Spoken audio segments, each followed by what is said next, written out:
কেঁচা আম দি মাছ বনাই খাইছেনে? ইমান সোৱাদ, খাবলৈ বৰ ধুনীয়া হয়। এয়া মাছ মই ৰৌ মাছ লৈছোঁ, নিমখ হালধি সানি লৈছোঁ মাছখিনি, আৰু কেঁচা আম মই একদম ফ্ৰেছ আম দেখিছে, এইটো মই পিহনাত পিহি ল'ম। এতিয়া আমৰ বাকলিটো গুচাই লৈছোঁ, পিহনাখনত পিহিম। আপুনি চকলিয়াইও দিব পাৰে, এনেকৈ পিহিও দিব পাৰে, চকলিয়াইও দিব পাৰে, আপোনাৰ ইচ্ছা। পিহি দিলেও গলিব, চকলিয়াই দিলেও গলিব।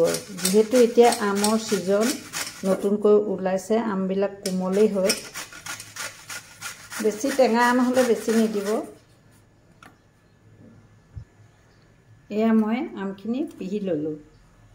এতিয়া কেঁচা জলকীয়া আৰু অকণমান আদা, সৰিয়হ কেইটামান ফুটাম, হালধি দিম, নিমখ দিম, বনাওঁ দেখাওঁ আপোনালোকক। আমখিনি সৰিয়হৰ তেলত মই ভাজি ল'ম, কম তেল দি ভাজিম।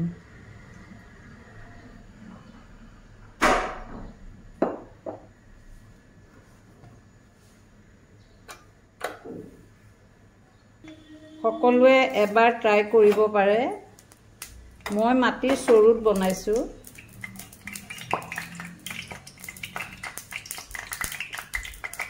মাছ পিচ ভাজি লওঁ।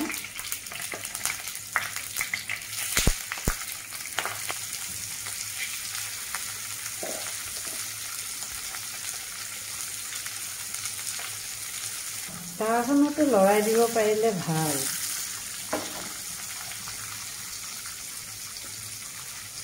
সকলো পিনে তেলটো লাগে, সেইকাৰণে লৰাই দিলোঁ। এতিয়া মাছ পিচ আকৌ লুটিয়াই দিছোঁ। চৰুত বনালে বস্তুবিলাক বৰ সোৱাদ হয় খাবলৈ।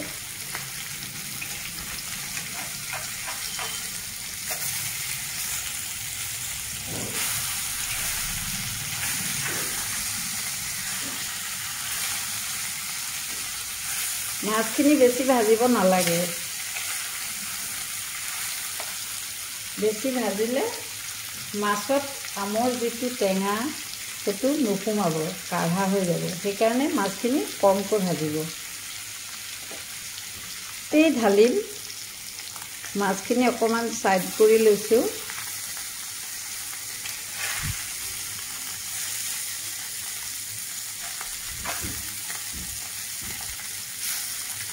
মাছখিনি ছাইড কৰিছোঁ।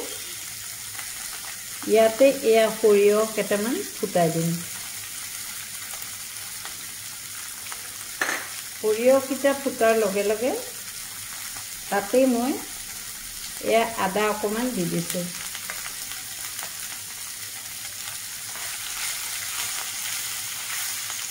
লগতে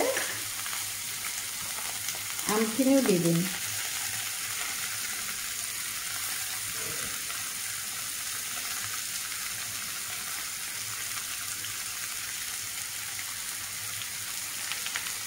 এতিয়া সোৱাদৰ জোখাৰ এয়া নিমখ দিছোঁ, এয়া হালধি দিছোঁ। এতিয়া আমখিনি নিজে নিজে ইয়াতে মাছটো অকণমান লৰাই দিলে মাছখিনি নিজে ইয়াত সোমাই যাব।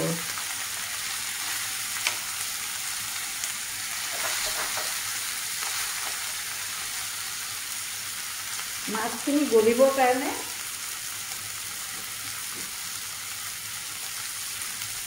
দি আছোঁ। এয়া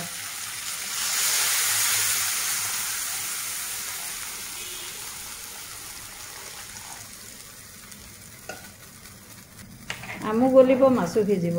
এতিয়া এয়া লৰাই আছোঁ। এয়া কেঁচা জলকীয়া লৈছোঁ, ফালি দিছোঁ।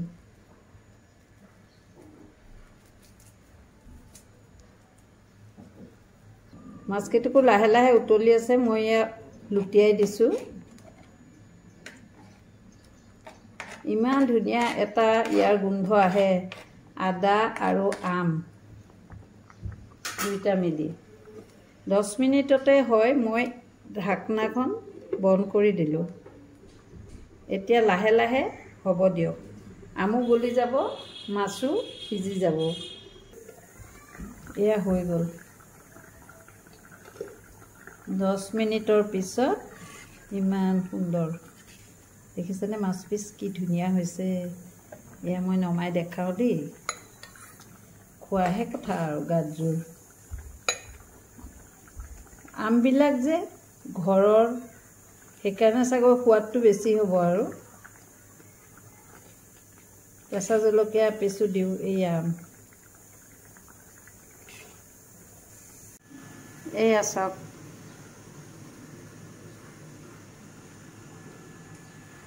Mango fish curry